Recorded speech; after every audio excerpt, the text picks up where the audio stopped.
నేను super star Krishna award తీసుకుంటున్నాను కాబట్టి వారి గురించి మాట్లాడతారు అన్ని ముక్కలు.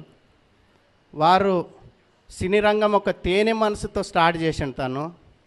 వారి మనసు కూడా ఆ తేనె మనసు ఎంత తీయగా ఉంటుందో అంత మంచి వ్యక్తి సూపర్ స్టార్ కృష్ణ అంటే. తనకంటే ముందుగానే 1949లో నాగేశ్వరరావు గారు రావడం జరిగింది. 1952లో ఎన్టీ రామారావు గారు సినీ ఫీల్డ్లోకి రావడం జరిగింది. 1965లో సూపర్ స్టార్ కృష్ణ గారు రావడం జరిగింది. వారికంటే ముందున్న వాళ్ళు స్టార్లు ఉన్నప్పటికి కూడా హీరోగా 360 చిత్రాలు చేసిన ప్రపంచంలో ఏకైక హీరో ఎవరైనా ఉన్నారంటే వారు సూపర్ స్టార్ కృష్ణ గారే. ప్రపంచంలో ఎవ్వరు లేరు. మరియు ఇంకా ఆయన గెస్ట్ పాత్రలు అవి ఇవన్నీ లెక్కేస్తే, సాంగ్స్ కొన్ని మూవీలో చేసిన అన్నీ లెక్కేస్తే 380 చిత్రాలకు పైగా తను చేయడం జరిగింది. ఎవ్వరు కూడా చేయలేదు. అదే కాకుండా తను ఎంత మంచి మనిషి అంటే పద్మాలయ స్టూడియో స్థాపించి కూడా పద్మాలయ స్టూడియో నిర్మించిన సినిమాల్లో కూడా రామారావు గారిని హీరోగా పెట్టి తను మల్టీ స్టారం చేయడం జరిగింది. నాగేశ్వరరావు గారిని కూడా పెట్టి మల్టీ స్టారం చేయడం జరిగింది. అలాగే శోభన్ బాబు, కృష్ణంరాజు ప్రతి ఒక్కరిని కూడా తన సంస్థలో తీసుకురు. ఏ హీరో కూడా నాకే ఉండాలనేది స్వార్థంతో తక్కువ పాత్రలు వేరే వాళ్ళకి ఇచ్చి వాళ్ళు ఎక్కువ పాత్రలు తీసుకురని కృష్ణ గారు అక్కడ ఎప్పుడు కూడా అలాంటి ఆలోచనలు చేయలేదు. ప్రతి ఒక్కరిని సమానంగా చూసిండు కృష్ణ గారు. ఎందుకంటే వారి మంచి మనసు అనేది చాలామంది చెప్తూ ఉంటారు. ఆయన ఒక విజయ నిర్మలతోటే కాకుండా జయప్రద, శ్రీదేవి లాంటి వాళ్ళని కూడా తెలుగు ఇండస్ట్రీ కాకుండా హిందీ ఇండస్ట్రీలో కూడా వాళ్ళను స్టార్లను చేసిన ఘనుడు కూడా కృష్ణ గారే. ఎందుకంటే ఆయన ఎంతోమంది నిర్మాతలను, దర్శకులను, రచయితలకు ఎంతోమందికి అవకాశం ఇచ్చిన నటుడు ఎవరైనా సినీ చరిత్రలు అంటే వారి కృష్ణ గారే. వారి మంచితనము ఎక్కడ కూడా, ఇప్పుడు రామారావు గారు కూడా డైరెక్షన్ చేసిరు, నాగేశ్వరరావు కూడా ఒక సంస్థను ఏర్పాటు చేసిరు, కానీ వాళ్ళ సంస్థలలో ఏ నటునికి కూడా అవకాశం ఇవ్వలేదు. ఎక్కువ ఇచ్చినా కూడా వాళ్ళకి తక్కువ పాత్రలు.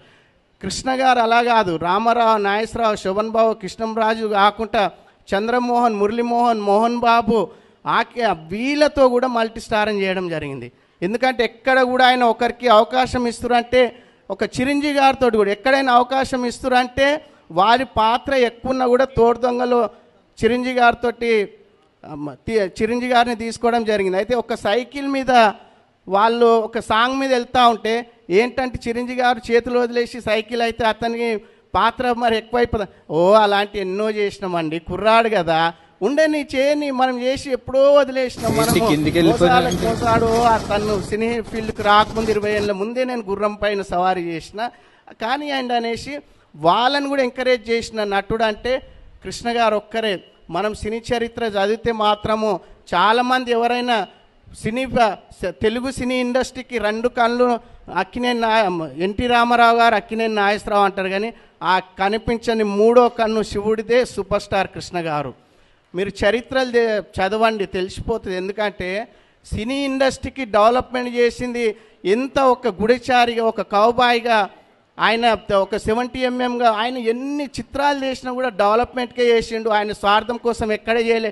ఒక నిర్మాత కూడా ఒక సినిమా ఫెయిల్ అయితే కూడా ఆ నిర్మాత వెనకడికి వేస్తే కూడా నెక్స్ట్ మూవీ నాకు డబ్బులు ఇస్తే తీయలేకుంటే కానీ నువ్వు డెవలప్ కావాలని చూసిన ఆయన. అలాంటి వ్యక్తి. ఒక్క సంవత్సరంలో ఆయన 1972లో 1 yearలో 18 సినిమాలు తీసిండు. సినీ చరిత్రలో ప్రపంచంలో ఇప్పటి వరకు ఆ రికార్డును కూడా బ్రేక్ ఎవరు చేయలేరు. ఇంకో విషయం, ఒకటి లాస్ట్ విషయం చెప్తా నేను. మా సింహాసనం మూవీ రిలీజ్ అయితే విజయవాడలో రాజ్ థియేటర్లో 2.5 కిలోమీటర్ల వరకు లైన్ కట్టి టికెట్ కోసము. 144 సెక్షన్ ఎక్కడైనా జరిగిందంటే అది ఏ సినిమాలైనా ఉన్నాయంటే అవి కృష్ణ గారి సినిమాలకే. అదే కాకుండా ప్రతి ఒక్కడి కూడా అన్ని రికార్డులు బ్రేక్ చేసిండు. ఆయన ఓపెనింగ్స్ మూవీ అది హిట్ అవుతుందా ఫ్లాప్ అవుతుందా తర్వాత తీసాం, కానీ అది స్టార్టింగ్ డే, రిలీజ్ డే మాత్రము బీభత్సం ఉండేది థియేటర్ల దగ్గర అనేసి కోరుకుంటూ సెలవు తీసుకున్నా. జై హింద్, జై భారత్.